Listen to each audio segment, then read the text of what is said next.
Welcome back, everyone, to the final game of this saga of this series of a First Book of Morphy. We have endgame rule number 10, Blockade pass pawns with the king. We have Paul Morphy with the black pieces versus Arnus de Riviere. This game took place in Paris in 1858. We have the Evans Gambit on the board, so let's go ahead and go over the game. So let's go ahead and get to the Evans Gambit position. Here, the author comments, since Morphy went bishop c5, that this is a mysterious move. Maybe making an inferior bishop retreat was Morphy's way of handicapping himself. So let's go ahead and continue. D4, E captures D4. Black has to surrender the center, or else return the pawn with the worst position if Black plays bishop b6. So if Black plays bishop b6 and D captures d5, D captures d5, Queen captures d8. Now again, after this, Black has to choose, right? If Knight captures d8, then White gets the pawn, right? Black loses the pawn. Now, if Black wants to defend the pawn, he's gonna have to capture with King captures d8 and lose his ability to castle. So therefore, here Black surrenders the center. E captures d4. C captures d4. Now bishop b6, d5. Not only would the Morphy attack with knight c3 be a good move, it is also a good psychology move to wield a weapon against its inventor. Again, this kind of theoretical. If this person played the Morphy attack against Morphy himself, right? But instead we have d5. So knight a5 attacking the bishop on c4, bishop d3, knight e7. Black plans to use the hole on e5 via knight to e7, then knight to g6, and then knight to e5. However, if Black decides to go this other way, right, knight f6 to d7, then to e5, what will happen is if knight f6, we'll run into bishop g5 and pin the Black knight to the queen. So that is why Black goes knight e7. Bishop d2, developing the bishop on the open diagonal.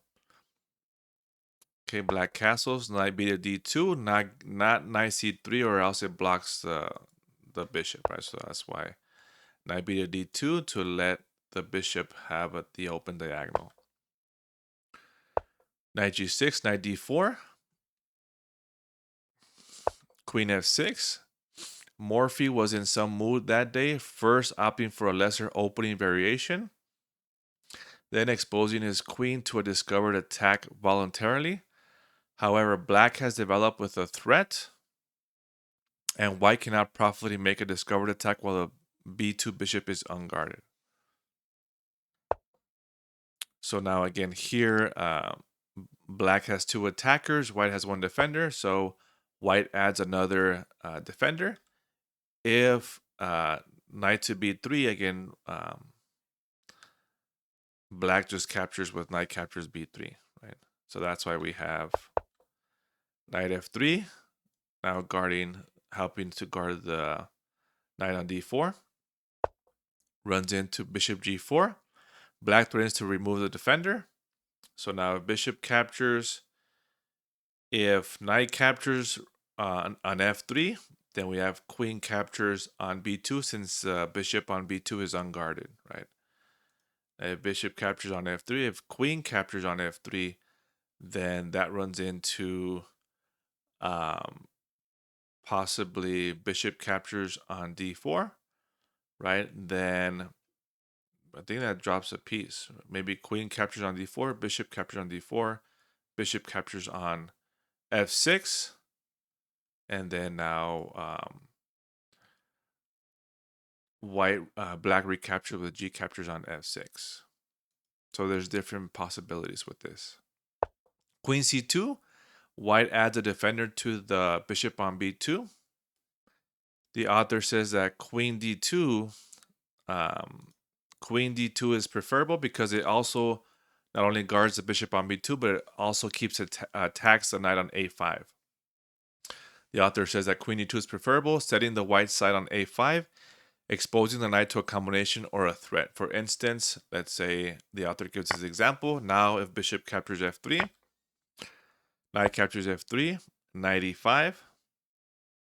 Again, now queen captures on b2 is not possible because it's defended by the queen, by the white queen. So knight e5, knight captures e5, d captures e5. Now bishop c3, attacking the knight on a5. And that's with queen d2. However, white had played queen c2. So the game continues. Bishop captures f3, knight captures f3, knight e5, king h1. Now here, white threatens to capture on e5, and then black is going to recapture here, and then white plays f4, right? So let's say white plays a pawn move or something, or black plays a developing move. Now it takes f4, and this is attacked twice, right? If the pawn captures on f4, then black loses the queen. So let's go ahead and continue. Queen e7. Knight captures e5, d captures e5, f4. f6. Black plays to maintain a pawn in the center. Now again, if e captures f4, e5, white commands the center after this exchange. So white controls the center with two pawns in the center. The rook can take on f4, and then the other rook will develop either to e1 or d1, supporting the pawns, and white commands the center. So we have queen c3 after f6, queen c3. White uses a double threat of f captures e5 plus bishop a3 to force a position. Again, bishop a3 attacks the queen and the rook on f8. Bishop a3 forces a position with opposite colored bishops. White has better center control and better development, and the opposite bishops in the middle game will improve his winning chances, and black's bishops cannot defend against its attacking counterpart. In the endgame, the opposite bishops often result in an easy draw. So again, it looks like that white has an advantage here. Okay. Bishop d4, queen captures a5, bishop captures b2, rook a to b1, b6. The best defense is a counterattack by making a bigger threat. Black rescues the b7 pawn from the skewer. So queen d2, bishop d4, f5. White has claimed space advantage on both wings, and the d5, e4, f5 pawn formation points white toward an attack on either side. Black is also denied the possibility to capture on f4 and to put his bishop on e5, which will aim at the square on h2. So now white, a threat for white can be bishop to b5 and then put the bishop on c6 and block the pawns. And now the bishop on c6 will attack these diagonals and also block the pawn on c7. Therefore, black sees this possibility and plays a6. Now bishop c4. Black must be alert to d6 discovered check. Queen d6, a4, rook f to b8, rook b3, and king f8. Getting out of the way of this diagonal, eliminating the discovered check. White plays queen e2. This is a two-sided move. White might capture on a6 or attack on the king side with queen h5. Black plays b5, sacrificing his extra pawn in order to make a pass pawn. Here the author comments on the bishops, while the white bishop is further hampered after this exchange. Both bishops are bad bishops, blocked by their center pawns, but some bad bishops are better than others. White's bishop is behind his pawns, but Black's bishop is better because he is beyond his pawns. And as you see in the illustration, the black bishop has the front diagonals open, while the diagonals for the bishop, the attacking diagonals for the bishop, are closed. A captures b5, a5, making a pass pawn. Now rook g3. Black's passed pawn should not distract white too much from his greater space and number of pieces on the king side. So now we see the idea for black. Black is playing for this a5 to use this to his advantage and help the pieces escort this pawn. Meanwhile, white is going to try to play on the king side, queen h5 and maybe rook left, get the rook involved as well, and then start attacking here on the king side. So let's continue. a4, passed pawns must be pushed. Queen h5, h6.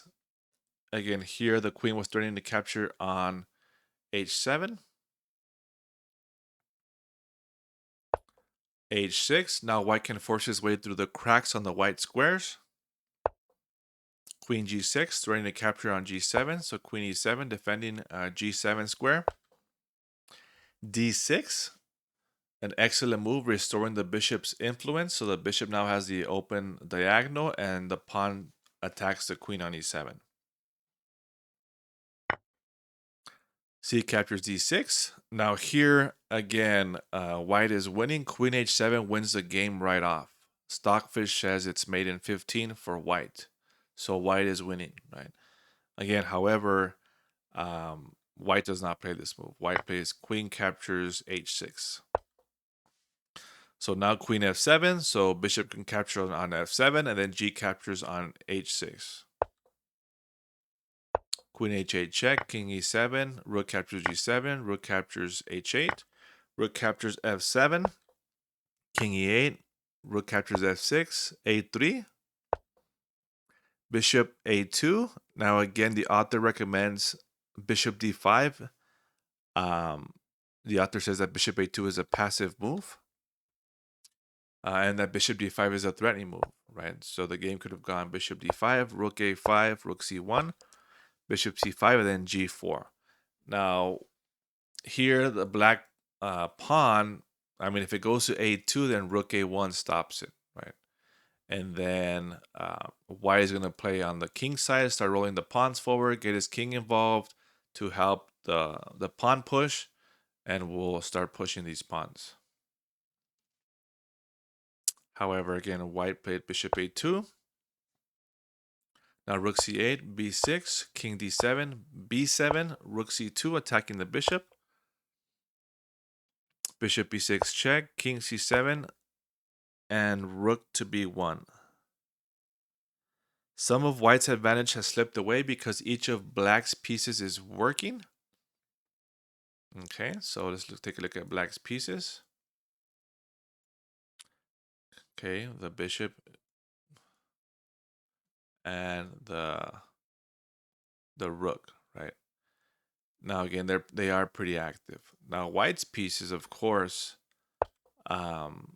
sure that the bishop has its diagonal. The rook is limited for now. It looks like black's pieces are more active. King b8. Again, with the position from the thumbnail. Again, use your king to block the passed pawn. Bishop b3. Here, white has wasted another move to make an ineffective threat since rook b2 was coming anyway. So again, here, again, black wants to play rook b2. So takes, and then now, maybe now bishop a2. But then king captures b7, and then rook a8 will attack the bishop on a2. So here the author recommended rook to f7 to help guard b7. That way the rook cannot get to a8. So bishop b3, rook b2. Now we trade. Bishop a2, king captures b7. Rook captures d6, rook a8, and here white resigned. I mean, there's pretty much nothing to do here, right? Now the bishop is pinned. I mean, rook captures, and then now here, and then black will queen the pawn. Again, pretty much here, the overall what happened in the game was white was winning. Um, but again, white wasn't able to finish the game off.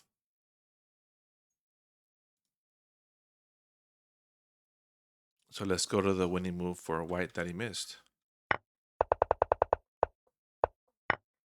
Yeah, so this move, right? White could have won with this move, wasn't able to convert his advantage here. So again, thank you for watching, and I will see you in the next series. Be on the lookout for that, and have a good day.